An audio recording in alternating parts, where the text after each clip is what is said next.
the Kenya presidential election is always highly profile as a result of it being conducted within a short period of time, thus making it a do or die adventure. The continuous campaign mood in the country has been occasioned by the perception that elections are held within the short period of 5 years.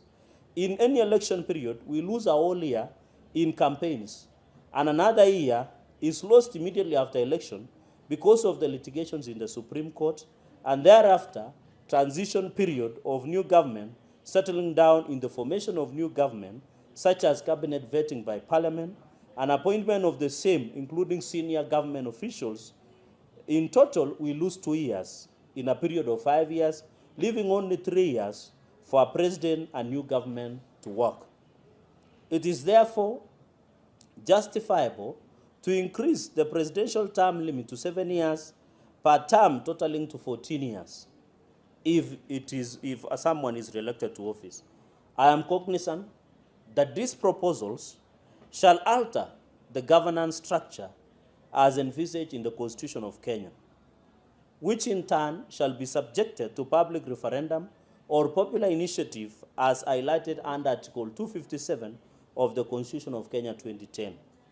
To the critics, let's meet in the contest, because our Constitution envisages amendment of the Constitution at any given time, so long as the threshold is met under the provisions of Article 2.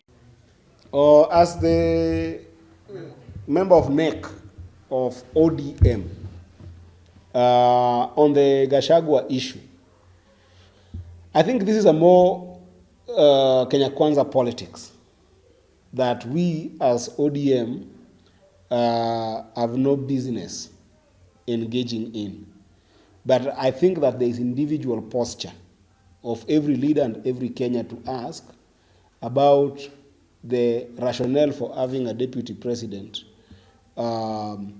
that is bedeviled by a number of things. Where I'm sitting today as Eddie Okech, I'm a member of the Senate of Kenya. And as a member of the Senate, we are going to receive the impeachment deliberations, because it's an initiation that must be done by National Assembly. The impeachment deliberations that are going to come to the Senate will come on the basis of allegations. And those allegations, the National Assembly will deliberate on them, and then it is the function of the Senate to be able to impeach. I believe that if they bring to us an impeachment that is founded on the basis of law and issues that are definitely of constitutional merit for an impeachment, the Senate will take charge and impeach. And if otherwise, the Senate will still be a good arbiter that will make sure that the impeachment is free and fair. But as things stand right now, as Eddie Okech, I haven't received anything or any communication from the National Assembly with regards to that impeachment.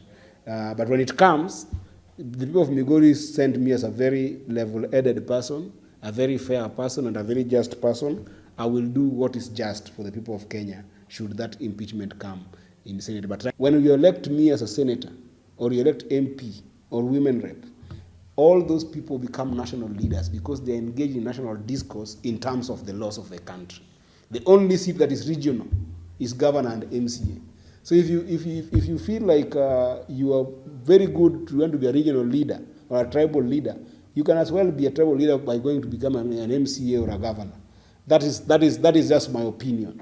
I don't want us to focus on only the Rigiji impeachment without focusing on the substantial issues that the Gen Zs of this country raised. Because if those things are not achieved, there's nowhere Kenya is going. There's just calm, but there's no peace at any given time. It's a very important thing that you must understand. Whether you are elected in Kenya Kwanza, or whether you are elected in ODM or Wiper or the larger Azimio family, the Constitution under Article 94 all the way to 96 requires that the National Parliament must be able to oversight the executive. So what we must do as members of Parliament, both Senate and the National Assembly, is that we must constantly make sure that we hold the executive to account.